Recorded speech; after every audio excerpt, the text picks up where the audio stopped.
Hello, আমি সঞ্জনা। আমি আর একটা ভিডিও নিয়ে চলে এসেছি। আজকের দিনটা শুরু হয়েছিল সত্যি একটা হাস্যকর কাণ্ড দিয়ে। এই যে ছাগলটা দেখছেন আর একটা ওইদিকে রয়েছে, প্রতিদিন আমাদের বাড়িতে আসে, দিয়ে গাছপালা সব খেয়ে নেয়। আমাদের যে গোলাপ গাছটা দেখেছিলাম পুরো ছাগলটা পুরো খেয়ে নষ্ট করে দিয়েছে। অনেক দিন ধরেই ওয়ার্নিং দেওয়া হচ্ছে ছাগল তোরা বাঁধো, ওরা বাঁধে না, ঠিক আছে, না বেঁধে কী করে ছাগলগুলোকে ছেড়ে দেয় আর ছাগলগুলো যাত্রার বাড়ি থেকে গাছপালা খেয়ে নষ্ট করে দেয়।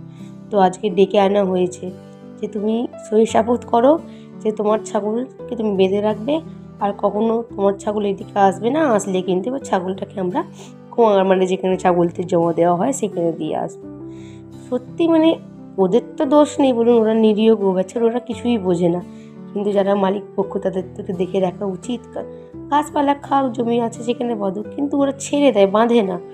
আর এরা মানে যদি সন্ধান পেয়েছে বাড়িতে বাড়িতে খাবার একটা গাছপালা আছে, আমার মা সত্যি রেগে গেছে, কারণ আমার মায়ের যে যত্ন করে বসানো গোলাপ গাছটা পুরো খেয়ে নষ্ট করে দিয়েছে। আরও অনেক সুন্দর সুন্দর ছোটো ছোটো গাছ ছিল, সবই ছাগলগুলো খেয়ে নষ্ট করে দিয়েছে।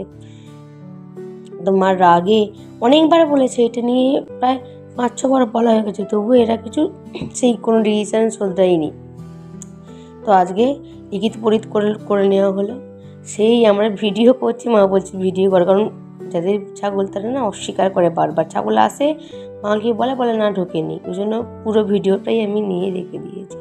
এবার সই সাবত করছে, দেখুন আমার মা লিখছে আর বলছে, আর ওখানে মেয়েটি, ঠাকমা, ভাই সব এসেছিলো।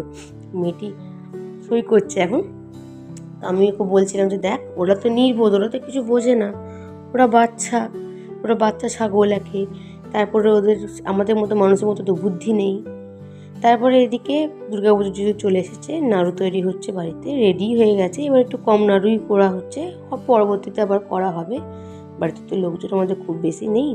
আর মা রাত্রিবেলায় যে কালকের তরকারির সব কেটে কুটে রাখছে, ঝিঙে পোস্ত করবে, ঝিঙে আলু পোস্ত করবে, এখন থেকে রেখে দিচ্ছে রেডি করে, কারণ সকালবেলা ভাইরাস খেয়ে পরীক্ষা দিতে যাবে।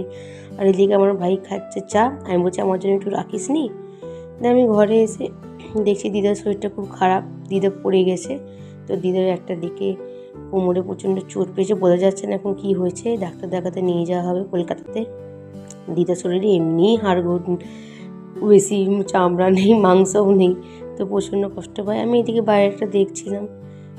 সন্ধ্যে হয়ে গেছে, ভিডিওটা এই অবধি, আবার আসছি পরের ভিডিওতে।